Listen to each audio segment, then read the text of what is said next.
connecting you. This is Iowa's News Now at 5. President Trump announces a new trade deal while still facing questions about the Jeffrey Epstein probe. I'm Erica Brown with his pivot while railing against former President Obama.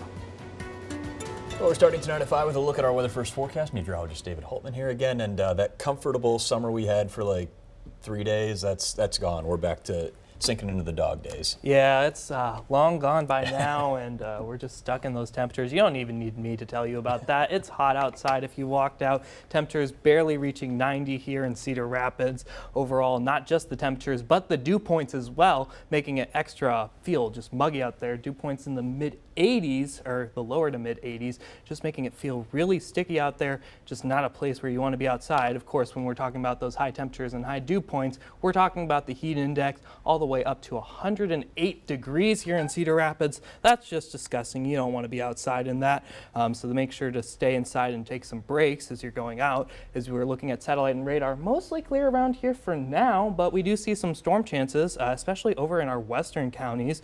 Storm firing off near Ames. We'll most likely see those storms impact our area into the overnight. We'll have full timing of those storms and how they could impact you coming up in your full weather first forecast.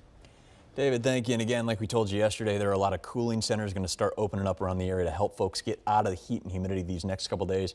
Good reminders again, stay hydrated the rest of the week. Protect yourself from the sun when you can. Limit that time outdoors. Be sure to check in a little extra on kids, older adults, and pets who can really not take well to these new temperatures. We've got a full list of locations and hours for those cooling centers at iowasnewsnow.com. Matthew 25 co-founder Clint Tweed Ball is the latest candidate jumping into a congressional race in 2026. He is the now running for the Democratic nomination in District 2, where Republican Ashley Hinson in the middle of a third term. Tweed Ball just announced earlier this month he was leaving Matthew 25 after almost 2 decades with them. In a statement today, he says politicians in Washington need to find common ground, and that he thinks Hinson's more focused on dividing and blaming people than getting results. Meanwhile, the National Republican Congressional Committee responding to Tweed Ball's new campaign today, calling him a, quote, radical activist who's hostile to common sense and completely out of step with Iowans. Tweed Ball is the second Democrat to officially launch a campaign in District 2. Iowa Board of Regents is now delaying a vote on a controversial policy proposal that would restrict any requirement for courses at state schools related to diversity, equity, and inclusion and critical race theory. President Sherry Bates saying today that a vote this month, after a lot of feedback in recent weeks, is going to be pushed back. That proposal, though, is still being reviewed. And with court battles in the rear view, the Cedar Crossing Casino project full steam ahead now, according to Cedar Rapids Mayor Tiffany O'Donnell. She shared that update on social media this morning. A judge, as you might recall, rejected a legal challenge to Cedar Crossing from Riverside Casino last month, and there has not been an appeal since then. The IRGC approved Linn County's gaming license application back in February, but Riverside had argued that ballot language from 2021 should have avoided the whole thing after that. $275 million casino is under construction just across the Cedar River from Quaker Oats. It is set to open New Year's Eve 2026. A Nebraska man makes his first appearance in federal court after allegedly trying to open an emergency exit on a flight that made an emergency landing at the Eastern Iowa airport last week. Mario Nikprelaj is accused of interfering with flight crews and attendants after last Thursday's SkyWest flight from Omaha to Detroit had to land at CID. Investigators say Nikprelaj flipped off attendants at the start of the flight, then tried to open that emergency exit about 20 miles outside of Cedar Rapids, sparking the emergency landing.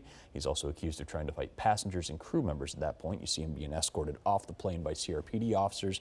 He is still in the Linn County Jail tonight.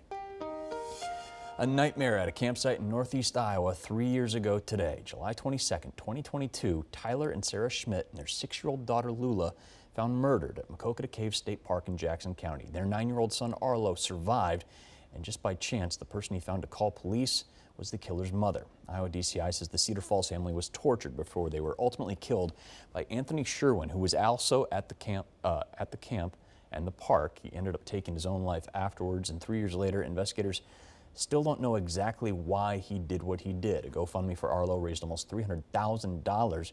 Sherwin's family has maintained he couldn't have done it, and public records request for more information on the case by a number of outlets over the last couple of years has been denied. Activists in southern Florida want the immigrant detainment center known as Alligator Alcatraz shut down. Nonprofits, medical professionals, and families of people held there say conditions are inhumane. Reports of water on the floors, bad quality food, dangerous heat and humidity, and struggles to get medicine that people need. Alligator Alcatraz was designed to be a joke. Is this a joke? No. Yeah. Is this a joke? No. To mock the very real suffering of migrants, to strip up fear, to stir up fear, and to turn human rights violations into campaign slogans. Florida Governor Ron DeSantis has said he feels some of the claims are exaggerated, and he says facilities like those are needed. There's a new trade deal tonight between the United States and the Philippines, but that announcement isn't quieting calls for the Trump administration to release the Jeffrey Epstein files since the president's change in attitude about them. Erica Brown reports tonight from the White House.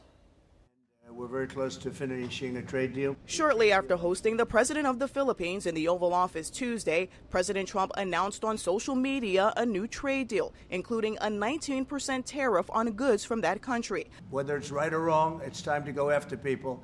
But Trump didn't talk trade for long, pivoting to attack former President Barack Obama, blaming him directly for what he has called for years the Russia hoax. He's guilty. This was treason. This was every word you can think of.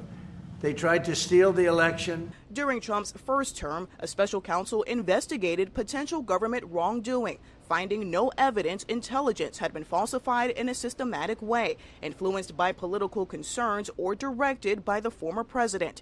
President Trump brought up former President Obama moments after being asked a question related to the controversy surrounding the investigation into convicted sex offender Jeffrey Epstein. Sounds appropriate to do, yeah. The president said it was appropriate that his Deputy Attorney General, Todd Blanche, reached out to the lawyer for Epstein associate and convicted sex trafficker Ghislaine Maxwell and plans to speak to her in the coming days. We want maximum transparency. We also understand the other part of that duty is that we have to protect innocent victims. On Capitol Hill, House Speaker Mike Johnson said the House won't vote on a resolution calling on the Trump administration to release more of the Epstein files before the August recess. Erica Brown, CBS News, the White House.